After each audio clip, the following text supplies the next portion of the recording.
बीते एक दशक में देश में बने पुल भारत की इंजीनियरिंग क्षमता और विकास के विजन के शानदार प्रतीक बनकर उभरे हैं। ये पुल केवल एक इलाके को दूसरे से जोड़ने भर का काम नहीं करते, बल्कि लोगों, संस्कृतियों और अर्थव्यवस्थाओं को जोड़ते हैं। प्रधानमंत्री मोदी के नेतृत्व में प्रगति यानी proactive governance and timely implementation के जरिए इस तरह की अहम परियोजनाओं पर खास ध्यान दिया गया है, जिसके चलते इन प्रोजेक्ट्स को जरूरी गति मिली है। असम में ब्रह्मपुत्र नदी पर बना बोगीबिल ब्रिज इसका एक अद्भुत उदाहरण है। करीब 5 किलोमीटर लंबा यह पुल भारत का सबसे लंबा रेल कम रोड ब्रिज और एशिया का दूसरा सबसे लंबा रेलवे पुल है। यह पुल 260 किलोमीटर प्रति घंटा की रफ्तार से चलने वाली हवाओं और रिएक्टर स्केल पर 8 की तीव्रता के भूकंप को झेलने में सक्षम है। Long welded, fully welded girder का इस्तेमाल किया गया है। 125 मीटर का स्पैन यूज किया गया है।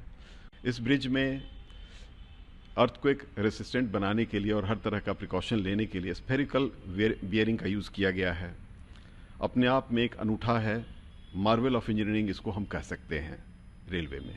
Bogibeel rail cum road bridge की परिकल्पना साल 1997 में असम समझौते के तहत की गई थी, लेकिन वित्तीय और प्रशासनिक कारणों से यह परियोजना वर्षों तक लंबित रही।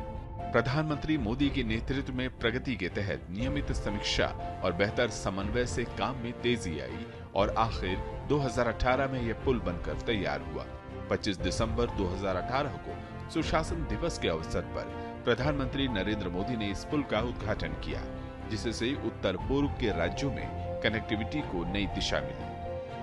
बोगीबिल ब्रिज देश की सुरक्षा के लिए बेहद महत्वपूर्ण है, क्योंकि इससे भारत चीन सीमा तक सैन्य आपूर्ति आसान हुई है। बोगीबिल घाट के साथ यह क्षेत्र अब पर्यटन का एक प्रमुख केंद्र बन चुका है, जहां क्रूज और हाउस बोट की सुविधा भी है।